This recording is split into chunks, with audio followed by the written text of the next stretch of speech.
ministro-chefe da Casa Civil, Rui Costa, defendeu criminosos ao dizer que não se pode impedir bandido de visitar a família, ao referir-se ao veto do projeto de lei da saidinha de presos por parte do governo Lula. Abre aspas para ele. Se tem algo que no mundo inteiro supera o ódio, o desejo do crime, é o laço familiar. Você impedir o contato familiar de quem está preso por um crime, você não está ajudando a pacificar os presídios nem a sociedade. A família, acima de tudo, ajuda a reduzir a criminalidade. Não podemos vetar o acesso de qualquer ser humano à família. Fecha aspas. O Rui Costa, ele esquece só do seguinte, né? Da família da vítima, não é? É muito bonito falar realmente em amor ao próximo, ao sujeito que está preso. Pacificação e tudo mais.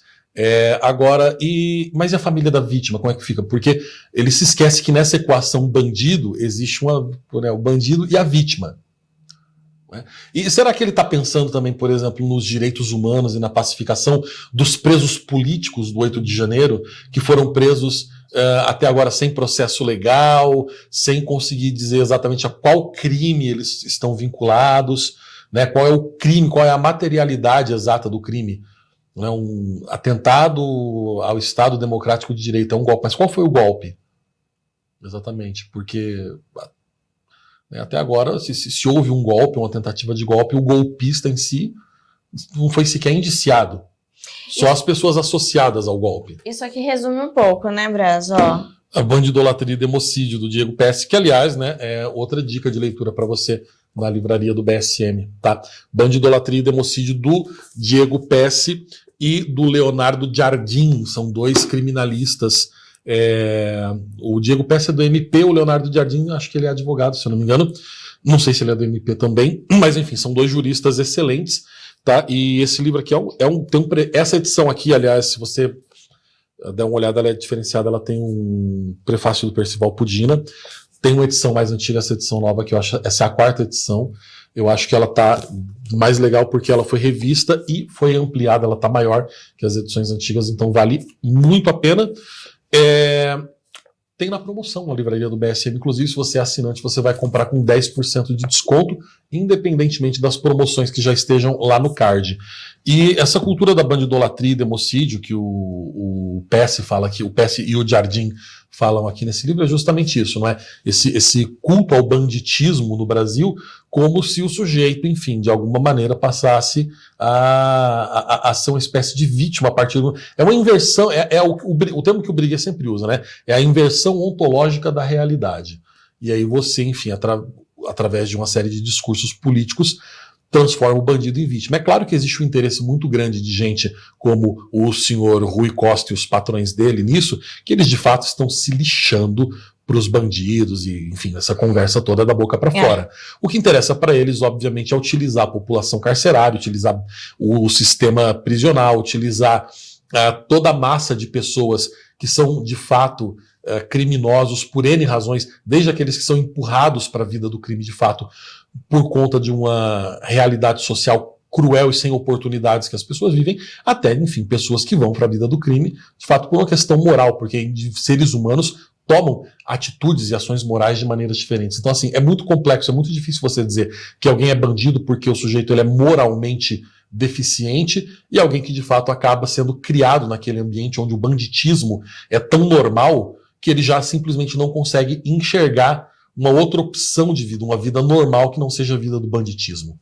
E querendo ou não, todo esse ambiente, né, que proporciona a normalização do banditismo e que proporciona uma população carcerária imensa, como a gente vê no Brasil, ele é criado pela própria esquerda. Então a própria esquerda que está agora ali defendendo o bandido sair da cadeia é a esquerda que cria presídio superlotado, porque durante o governo FHC, a esquerda pintou e bordou, fez o diabo para que não se pudesse mais construir presídio no Brasil. Entendeu? Então, assim, é mais fácil você construir uma torre de lançamento de foguete do que um presídio. no país, com a desculpa de que nós precisávamos de mais escolas, mais livros e menos presídios. Eu concordo, a sociedade ideal seria uma sociedade com menos presídios, só que para ter menos presídio, você tem que ter menos bandido. E para você ter menos bandido, você tem que ter uma série de outras coisas. Você não acaba com o bandido, né, acabando com o presídio. É mais ou, a teoria de que você vai acabar com o bandido acabando com o presídio é mais ou menos como a teoria do sujeito que chega em casa e vê a mulher dele traindo ele em cima do sofá e ele resolve deixar de ser corno vendendo o sofá. Entendeu? Então, assim, não vai resolver, amigão. Tá? Então não é a mesma coisa. É vender o sofá para deixar de ser corno. Não, você não vai deixar de ser corno enquanto você não deixar de ser casado com uma piranha. Que é o problema do Brasil, né? A nossa política é isso. Nós somos eternamente deitados em berço esplêndido com uma piranha chamada esquerda, que não se cansa de utilizar, né, o povo aí como idiota útil e utilizar, inclusive, essas próprias pessoas, esses próprios presos, os próprios bandidos, os próprios marginais, como massa de manobra, como ração que alimenta essa máquina de moer gente que é a esquerda. Sim, porque não há sentido que o discurso seja esse, a família é que vai pacificar. Não, a gente sabe no discurso, né, a importância da família, um pai presente, uma mãe presente, mas o que está sendo feito para preservar a família? Para criar e formar seres humanos? Isso não... A base não está sendo feita, exatamente, né? Aí não, se você proíbe a saidinha, é isso que vai gerar o caos. O crime, né, vai continuar. Se você proibir a saidinha. Você tem que permitir a saidinha, aí você consegue pacificar a sociedade. Faz todo sentido, né? Só que não.